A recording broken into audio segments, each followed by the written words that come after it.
Saya advokat Dr. Togas Tumorang. Ya, dokter kandidat dari Tumorang SIMATRA. Jadi untuk meng-counter atau mengklarifikasi dari terkait kata-kata ada seseorang pengacara mengaku dirinya advokat dan yang lainnya mungkin dianggap alpokat, ya. Ini sebenarnya melecehkan diri sendiri. Artinya dia meludah ke muka dia sendiri. Karena di dalam hukum acara yang dikenal sebagai pilar hukum itu hanya advokat, jaksa, hakim, dan polisi. Tidak ada alpokat. Nah, kalau orang itu menyebut alpokat, berarti dia tidak ngerti yang namanya 4 hukum tadi, aparat penegak hukum tadi, yaitu jaksa, hakim, polisi, dan pengacara. Nah, jangan-jangan malah dia yang menyebut dirinya sebagai seorang advokat, malah diduga belum tentu sebagai apa yang disebut dirinya. Karena menyamakan profesi mulia yang namanya advokat menjadi alpokat itu sangat-sangat melecehkan. Ya, saya sebagai advokat yang betul-betul berjuang untuk mendapatkan profesi advokat, ya lisensinya ya berjuang loh, berdarah-darah itu. Saya harus tamat sarjana hukum, saya harus magang, saya harus ikut PKPA. Apalagi zaman dulu PKPA itu lulusnya nggak gampang. Nggak kayak hari ini yang dipertontonkan PKPA, begitu banyaknya PKPA. Karena organisasi kami yaitu organisasi Pradi itu sangat mendukung single bar. Di mana advokat yang melalui PKPA kami di advokatnya Pradi, Bapak Profesor Otto Hasibuan, itu seleksinya sangat ketat. 0% kelulusan, bisa dibayangkan itu. Nah, jadi kalau ada seorang advokat menyamaratakan atau menyerang advokat lain dengan kata-kata alpokat, saya justru merasa tidak nyaman, merasa diserang, dilecehkan profesi saya sebagai seorang advokat. Dan kebetulan saya tidak berhenti di sarjana hukum. Saya melanjutkan ke strata 2, yaitu pasca sarjana magister hukum. Dan strata S2 saya ada 2. Berikut juga strata magister administrasi publik. Demikian juga supaya saya linear dalam bidang hukum, saya lanjutkan strata 3, yaitu doktor ilmu hukum. Nah, jadi kalau ada orang yang keluar-keluar di sana yang mengaku dirinya sebagai seorang advokat dan menyerang advokat lain dengan kata-kata alpokat, ini jelas-jelas sangat tidak membuat saya nyaman sebagai advokat yang di bawah naungan organisasi besar, yaitu Pradi. Lagi sampai menyebut PKPA apa itu, Bang? Apalagi mengatakan belajar PKPA dari mana? Lah, itu kan syarat. Sebelum menjadi seorang advokat, ya wajib PKPA.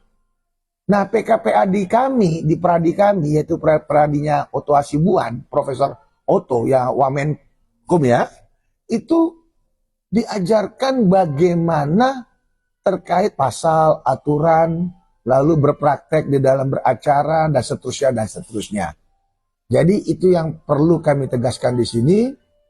Kalau seorang advokat itu dilihat dari intelektual, kata-kata, bahasa, gaya tubuh, tekstur, dan jam terbang, serta juga cara berpakaian.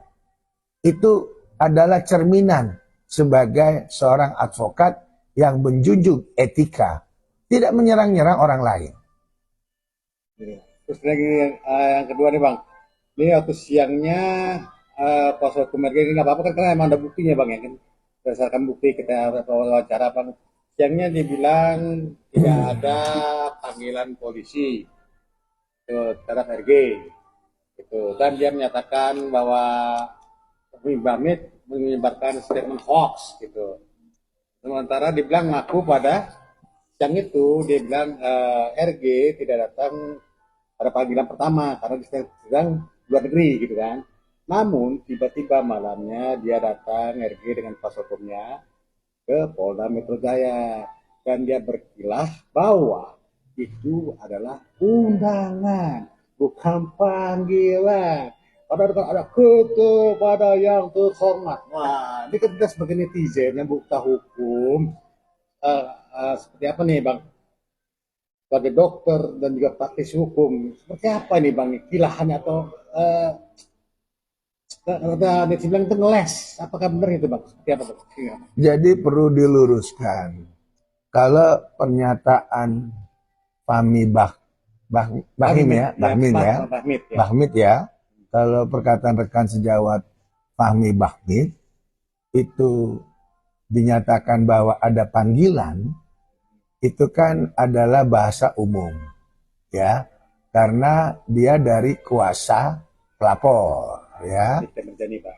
dari Nikita Mirzani ataupun kuasa pelapor dari yang Korbannya Pak. korban produk kecantikan kalau nggak salah ya. Nah, saya rasa itu boleh-boleh aja dan bukan dibilang hoak karena itu kan fakta.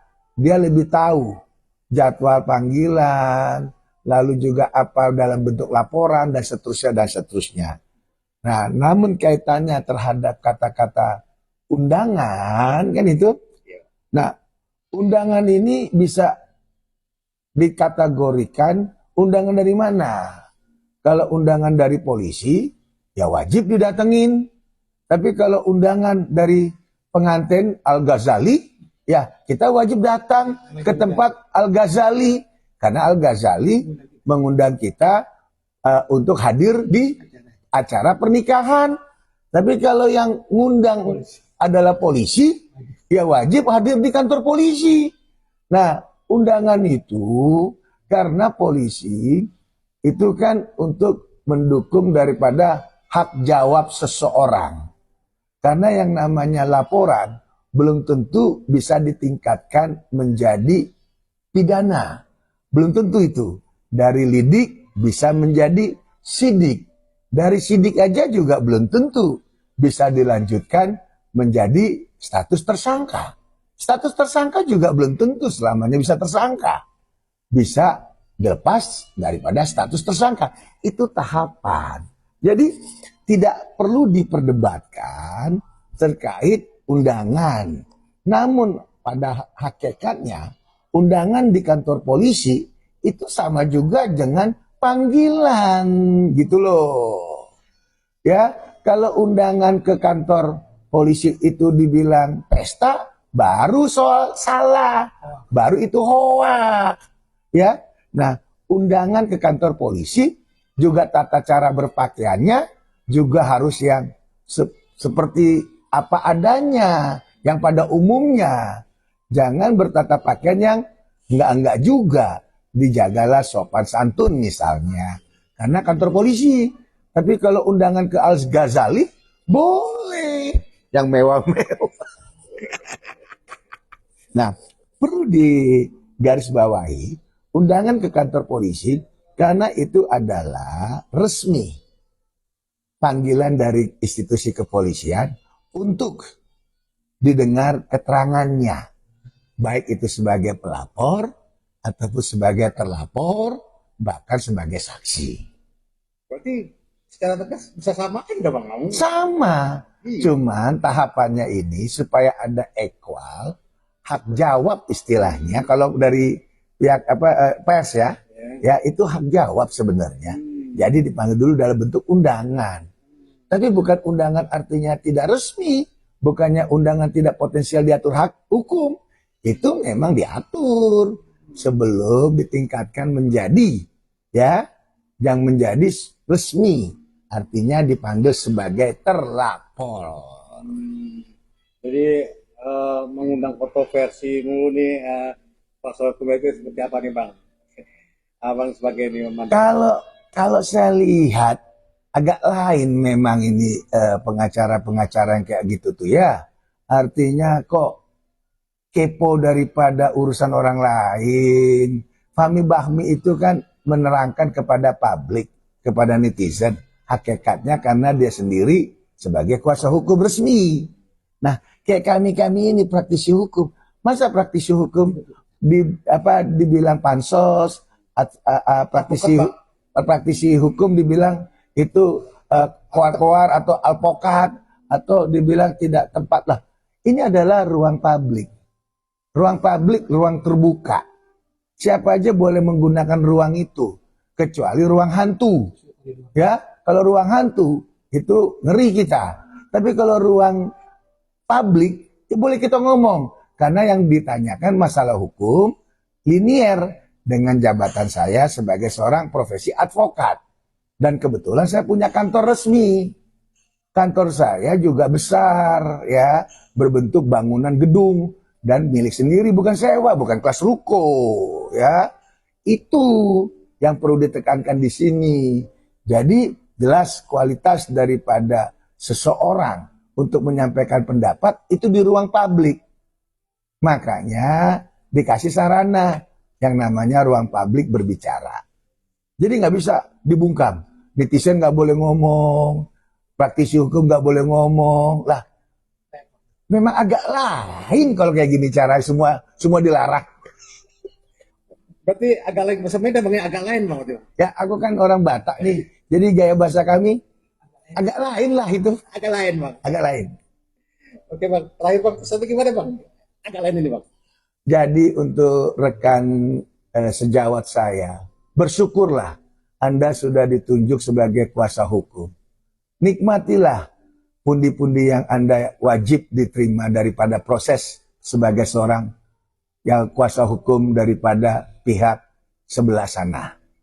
Tapi dalam hal ini saya, ya, advokat Dr. Toga Situmorang, janganlah disenggol dan janganlah dibungkamkan. Karena kenapa? Hak saya bicara di depan ruang publik. Kebenaran akan menemukan jalannya. Nikita Mirzani, semangat. Fahmi Bahmi, oke.